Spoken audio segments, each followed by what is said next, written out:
não espere que eu vou ficar usando direto, viu? É só para ler. É só para leitura, coisa rápida. Ainda não estou precisando de óculos assim. Tem que me acostumar também, porque tem que saber onde é que olha aqui. Pessoal, eu quero agradecer ao Conselho da Igreja por um presente que me deu durante a semana, no meio da semana, uma surpresa, um presente muito abençoador. Depois de muitos anos, que eu nem lembro mais quantos, que eu não ia a um congresso para ouvir. Geralmente eu ia para os congressos trabalhar, servir, ministrar, e a gente fica concentrado, pouco aproveita de tudo que está ali. E aí o conselho me presenteou, juntamente com a Raquel, para irmos a um congresso para pastores e esposas de pastores lá em Goiás, lá em Caldas Novas. Foi uma coisa espetacular, foi uma bênção muito grande. Eu quero agradecer ao conselho. Embora, assim, Caldas Novas, não sei quantos conhecem, mas era uma rede de hotéis com um aquapark, milhares de piscinas, não contei quantas, né, geladas e quentes, para aproveitar. Mas na verdade a programação foi tão intensa. Imagine aí, a programação era palestra de manhã, de tarde e de noite no auditório, né? Em termos de palestra, eu voltei afiadíssimo aqui, aprendi demais. Agora, 3 dias que eu passei lá, eu tomei um banho de piscina, né? De chuveiro eu tomei vários. Tivemos tempo para nada, só as palestras mesmo. E foi tão corrido, que a última a gente nem teve tempo de aproveitar, porque não dava tempo de esperar o final. Tínhamos que pegar o ônibus de volta para Goiânia e deixamos, aliás, não foi nem do meio para o fim, já no começo da pregação do pastor Hernandes, a gente teve que voltar e pegar as coisas no hotel, fazer check-in, check-out e ir embora. Não tivemos tempo mesmo, mas as palestras, o encontro, e encontrar os colegas, que para mim foi espetacular, foi sensacional demais, né? Colegas de turma, meus colegas de classe, depois de tantos anos sem ver, foi muito bom. E as conversas? Rapaz, você está todo velho, cabeça branca, você também está careca, blá blá blá. E as perguntas eram aquelas: já tem netos? Puxa vida, deixa para lá, nem comentar. Foi uma bênção muito grande. Quero também falar para a igreja que o nosso pastor Edésio já está em casa. Louvado seja o Senhor, não é? Recebeu alta na sexta-feira à tarde, já está em casa, se recuperando. Está bem mesmo. Agora, cuidados que ele tem que tomar, a família tem que tomar, e a igreja também com ele. Ele é o nosso decano, nosso ancião, mas um homem que, se a gente deixar, ele vai querer continuar na mesma balada, na mesma pegada. A gente tem que tomar alguns cuidados. Mas que Deus seja louvado pela recuperação do nosso irmão. Abra a sua Bíblia, por favor, em Hebreus capítulo 4, é o texto no qual basearei a mensagem desta manhã.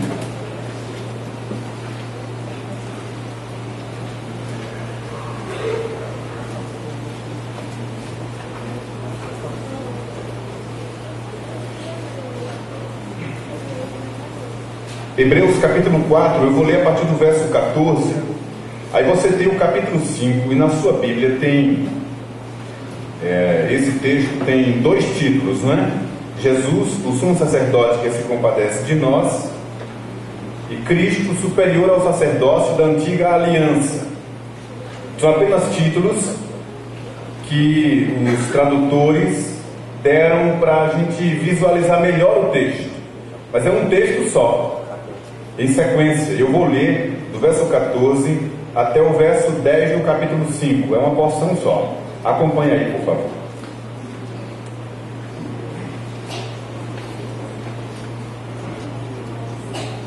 Tendo, pois, a Jesus, o Filho de Deus, Deus como grande sumo sacerdote que penetrou os céus, conservemos firmes a nossa confissão. Porque não temos sumo sacerdote que não possa compadecer-se das nossas fraquezas. Antes, foi ele tentado em todas as coisas à nossa semelhança, mas sem pecado. Acheguemo-nos, pois, ou portanto, confiadamente junto ao trono da graça, a fim de recebermos misericórdia e acharmos graça para socorro em ocasião oportuna. Porque todo sumo sacerdote, sendo tomado dentre os homens, é constituído nas coisas concernentes a Deus, a favor dos homens, para oferecer tanto dons como sacrifícios pelos pecados. E é capaz de condoer-se dos ignorantes e dos que erram, pois também ele mesmo está rodeado de fraquezas, e por esta razão deve oferecer sacrifícios pelos pecados, tanto do povo como de si mesmo. Ninguém, pois, toma esta honra para si mesmo, senão quando chamado por Deus, como aconteceu com Arão. Assim também Cristo a si mesmo não se glorificou para se tornar sumo sacerdote, mas o glorificou aquele que lhe disse: Tu és meu filho, eu hoje te gerei. Como em outro lugar também diz: Tu és sacerdote para sempre, segundo a ordem de Melquisedeque.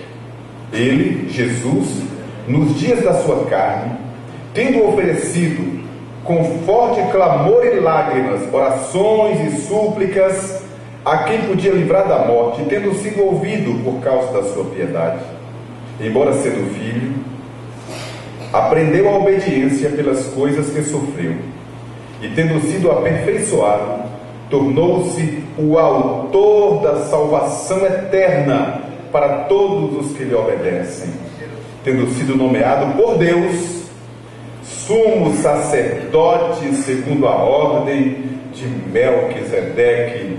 Louvado seja o nome de Jesus.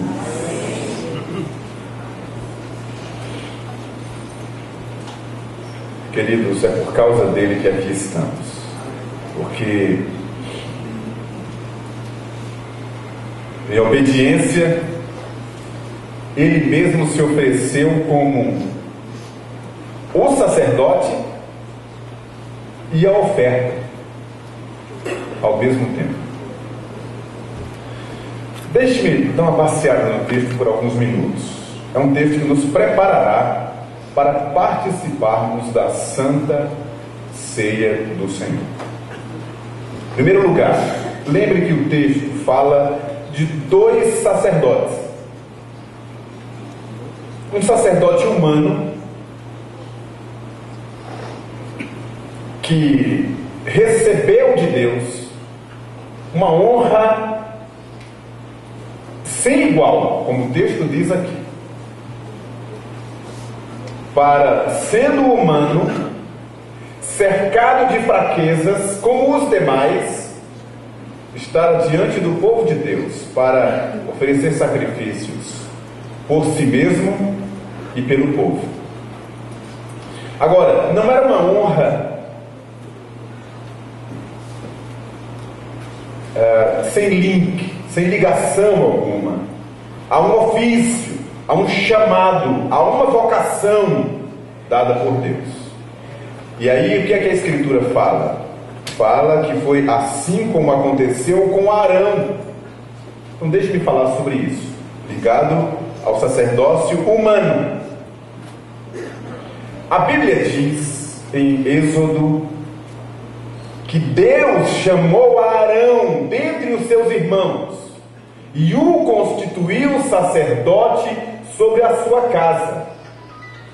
Foi uma vocação, um chamado específico.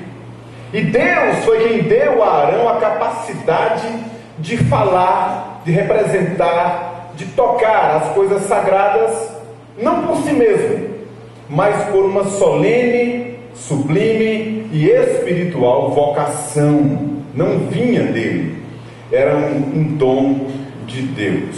Então Arão, o que ele fazia? Primeiro, ele se consagrava para isso. Ele foi consagrado e depois, diariamente, ele se consagrava para estar diante do povo de Deus. As vestes eram consagradas. Não podia ser qualquer vestimenta. Se você não sabe disso, depois abra em Levítico. Tem vários capítulos que falam sobre as vestes sacerdotais. Elas foram designadas, especificadas pelo próprio Deus, para servirem de modelo, de exemplo e de sinal para os seus sacerdotes. Tinha que ser de linho, fino, puro e branco. Até a roupa íntima, o que equivaleria hoje à cueca, tinha que ser da forma como Deus tinha especificado, para simbolizar a pureza e a santificação devidas a um sacerdote. E então, o sacerdote santificava os demais obreiros e todos os que tinham a incumbência de cuidar das coisas do Senhor. Por exemplo, capítulo 8 do livro de Números, não abra agora, fala sobre a instituição dos levitas, que estavam sobre a ordem dos sacerdotes. Eles os levitas cuidavam das coisas sagradas, não podiam pegar em armas, não podiam tocar em sangue, em guerra, em nada disso. Eles cuidavam do altar, dos utensílios do tabernáculo, da ordem do culto e tudo o que dizia respeito às coisas sagradas. Mas eles estavam debaixo da bênção e da ordem dos sacerdotes.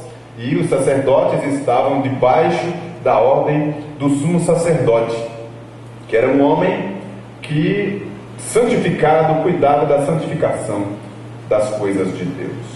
Era esse sumo sacerdote, como Arão, que entrava no Santo dos Santos, o lugar santíssimo, uma vez por ano, para sacrificar em nome de Israel.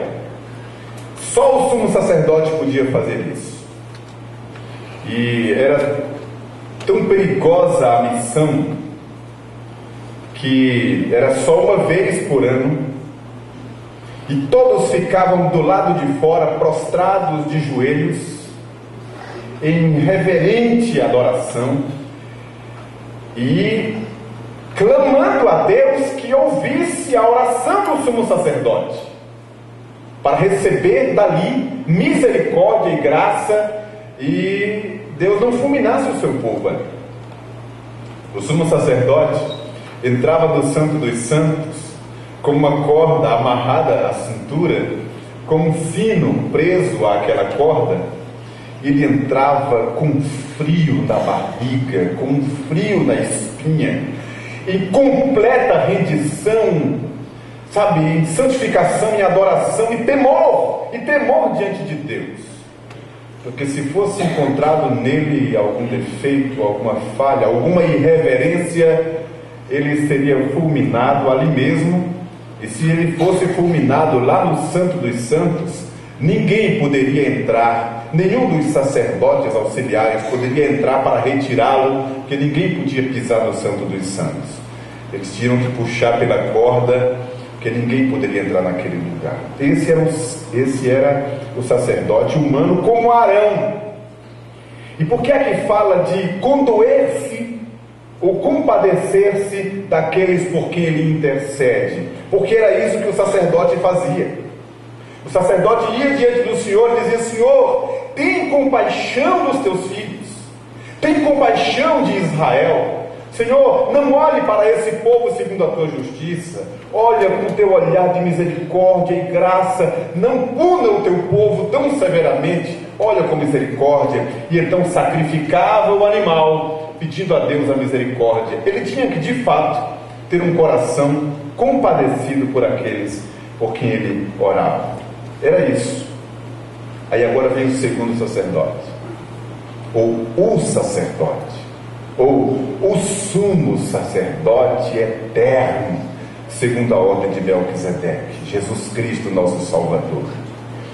A referência a Melquisedeque aponta, indica a eternidade do ofício de Cristo como sumo sacerdote.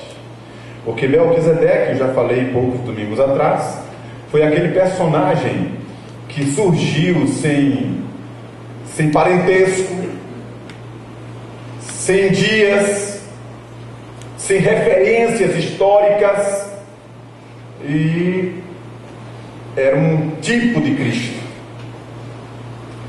E o que quer dizer é que o nosso Salvador e o nosso mediador, ele foi constituído pelo próprio Pai, o nosso mediador eterno. Isso é o que importa, isso é o que significa. E aí vem o que é que faz a ponte entre Arão e Cristo: o compadecer-se das nossas fraquezas, como o sacerdote fazia e faz. A diferença é que Arão, como sacerdote que se condoía dos seus irmãos, ele sabia o que era a fraqueza, cometia pecado como os seus irmãos e sabia o que isso implicava. Por isso intercedia com gemidos e clamores diante de Deus. No caso de Jesus, ele foi e é sem pecado, mas ele foi tentado em tudo à nossa semelhança, só não pecou. Por isso ele, como advogado hoje diante do Pai, como sacerdote eterno diante do trono, quando nós pecamos, ele diz ao Pai: olha, eu sei o que é isso, eu sei o que eles passam na pele e na carne, porque eu passei por isso, só não pequei, mas eu sei o que é ser tentado nessa área, que eu fui tentado exatamente assim. Pai, perdoa-lhes, eles não sabem o que fazem. Essa é a missão do nosso sacerdote. Louvado seja o seu nome. Para finalizar, porque temos a missão bem abençoada de participar da mesa, o texto diz que então Jesus ofereceu-se em obediência, imaculado, e por sua piedade Deus o ouviu. Deus o ouviu por causa da sua obediência e da sua piedade, e então atendeu aos rogos do sacerdote e santificou o seu povo, que é a igreja, e por causa disso tornou-se, com A maiúsculo, o autor da salvação. O quê? Salvação eterna para todos os que lhe obedecem. Bendito seja o Senhor. E por isso foi nomeado por Deus sumo sacerdote eterno. Por causa disso é que eu volto ao capítulo 4, versos 15 e 16, que nos diz assim: então, tendo Jesus como sumo sacerdote, que foi tentado em todas as coisas, à nossa semelhança, e não pecou, o verso 16 termina dizendo: então, acheguemo-nos, portanto, confiadamente junto ao trono da graça, a fim de recebermos misericórdia e acharmos graça para socorro em ocasião oportuna. Por causa disso, hoje, nesta manhã, nós vamos nos aproximar do trono da graça, diante da mesa do Senhor, para participarmos da ceia do Senhor, confiadamente, não por nossos méritos, não pelos nossos deslizes, mas por Jesus Cristo, a oferta e o sacerdote eternos, que nos deu a salvação eterna. Louvado seja o seu nome.